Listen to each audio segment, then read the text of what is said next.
The big question on everyone's lips and a topic of massive debate right now is, can you accurately measure hormones during perimenopause? So if you're in perimenopause or even in menopause and have heard, there's no point in testing your hormones because they simply fluctuate too much, I want to let you know that that statement is completely false. It's completely out of date and is likely to be holding you back from gaining key, essential information to inform your hormone decisions. And given that hormones are powerful longevity molecules, bringers of health and happiness, you want to look before you leap. Or to quote my carpenter father, measure twice, cut once. You deserve a proper measure. In this video, I'm going to share with you my clinical findings over the past decade that offer evidence that totally counters the statement that you can't measure your hormones in perimenopause. I'm even going to demonstrate how an advanced hormone test during this period of your life can offer you clarity and lead to radical transformation in your health. My name's Rowan Sanderson. I'm a practitioner of functional diagnostic nutrition. I studied functional medicine with Chris Kresser, and I've spent the last decade specializing in female hormones.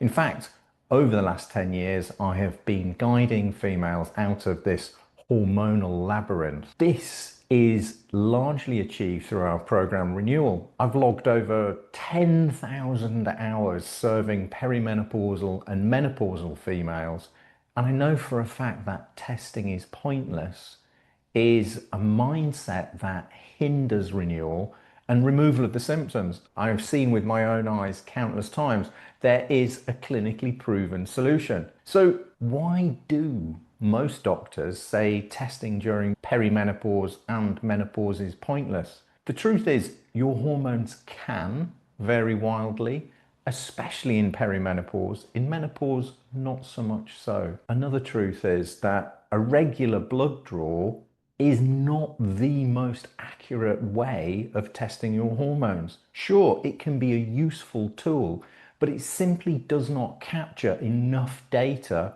to help understand these fluctuations or to make an informed decision. And this is really important.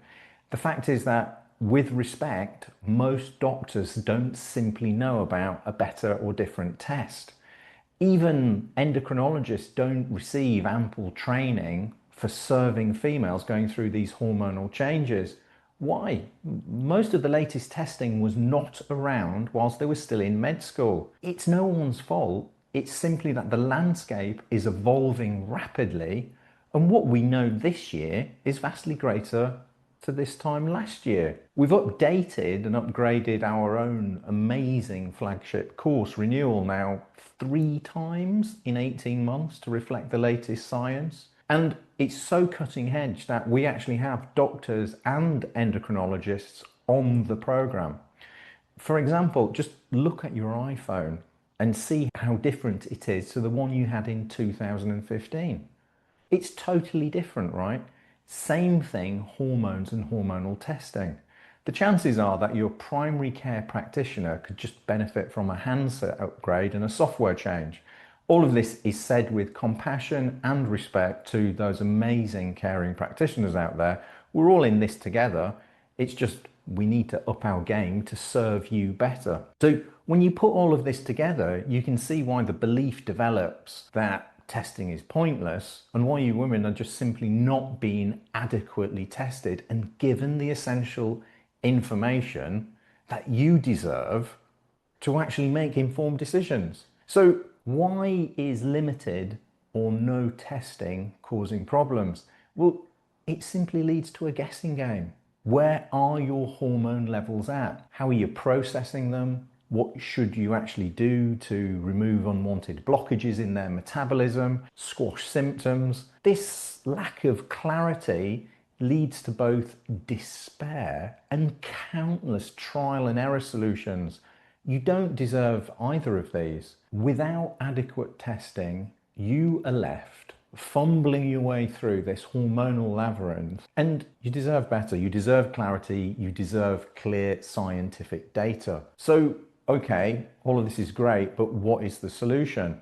Well, let's put together the ingredients of what you need to make a great hormonal test. Well, it's going to record data over a specific period of your cycle or non-cycle to account for fluctuations.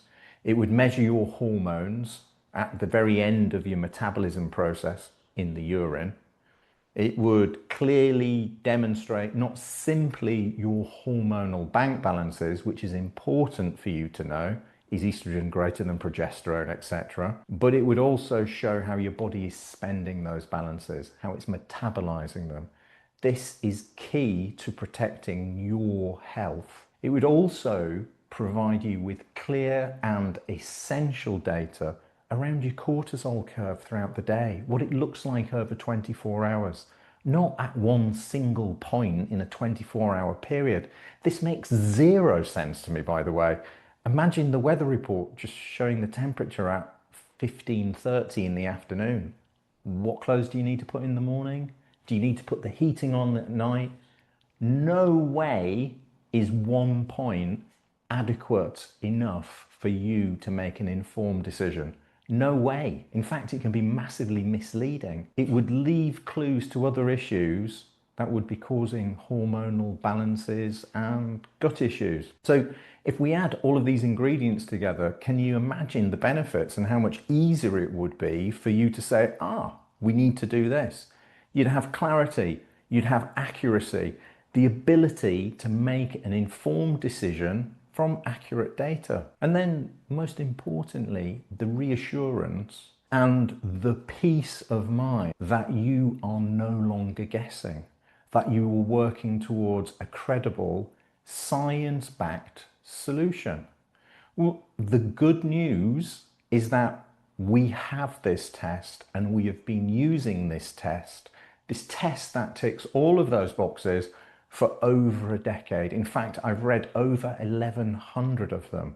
It's called the Dutch test, which is dried urine for total comprehensive hormones. It's an at-home test that records your urine at specific points throughout the day at a certain point in your cycle. And this actually compares it to other people at exactly the same point in their cycle. It reveals an astonishing amount of data on your hormone levels, but also it shows you how your body processes them. It shows us other really important factors like your cortisol curve and things like gut indican, is the putrefaction going on in the gut, other organic acids, and it shows us all of your steroid hormones. The data is so empowering. It's liberating. We use this test for all of our clients. Without it, we would simply be guessing. We'd be doing them a disservice. And there's a good reason for this. Guessing around hormones is an absolute dangerous game to commence. The symptoms of estrogen excess look pretty much identical to the symptoms of estrogen lack. So you can't diagnose from symptoms. I've seen people come into this clinic on a daily basis who are convinced that their hormone levels are here, when in fact we find they're here and they're grossly imbalanced. So please do yourself a service and test comprehensively. The Dutch, out of interest, I discovered on my own health journey, and it was a key part of my recovery. It can be a key part of your recovery too, and it can help guide you make some strategic decisions about HRT. And just full disclosure here, I am not sponsored by the Dutch test. This clinic does not receive commissions from Precision Analytical. We simply will always choose the best test that serves you. It just so happens that right now the best test to serve you is the Dutch test. So let me share a client story with you. Emily came to our clinic with her blood test results. She'd been suffering for years with a range of perimenopausal symptoms, including weight gain, brain fog, insomnia, anxiety, depression, inability to focus, recover words, and a total lack of libido. She'd had blood tests because she'd been relentless in asking her primary care practitioner for them. despite the fact he reassured her they would be pointless and he knew exactly what was going on. The results in her blood test had shown that she had relatively low progesterone, but that it was still in the normal range, and a little bit high level of estrogen. So she was supplemented with both the standard HRT one size fits all package, along with some testosterone to resolve her libido issues. Now, she did feel better for 3 weeks, then everything kind of imploded. Her symptoms returned, her weight gain accelerated, and her mood plummeted. She felt more depressed and disappointed than ever before. So when Emily came to us, she was desperate for insight and she was utterly motivated to resolve this. She said, "This cannot be the end of my life. I don't accept this." We agreed. We ran a Dutch for her. Yes, it corroborated estrogen dominance far more so than the blood test had shown, because we could also see she was metabolizing it through some non-favorable pathways, which can accelerate and lead to further weight gain. But also, a critical part of this jigsaw was that her cortisol throughout the day was off the charts, partly driven by her efforts to lose weight and keep herself motivated, and a poor metabolism of this cortisol, which suggested she had suppressed thyroid activity and therefore her metabolism was lower. All of these hormones interact. Simply addressing one is like playing whack-a-mole. You remedy one and pop, up pops another one. Interestingly, we were able to ascertain, and this all fits together, I'm sure this is resonating with you, this excess stress had led to inflammation, partly driven by overexercise, which was leading to weight gain, and a pathway called CYP19, aromatase, being activated, all of which led to that wonderful testosterone being turned into more estrogen and trapping her in this terrible whirlpool of weight gain. So we simply strategically unpacked this. We countered aromatase, we balanced progesterone, so estrogen. We strategically modulated her cortisol throughout the day where she needed the most support. Health increased, happiness increased, weight loss increased, mood, sleep, motivation, libido, all massively improved. This is not magic. This is the power of accurate testing leading to informed decisions and having a simple strategic plan and somebody to hold your hand throughout the process so you don't need to do this alone. I have countless case studies like this. It's countless stories. And in reality, right now, this is what you deserve too.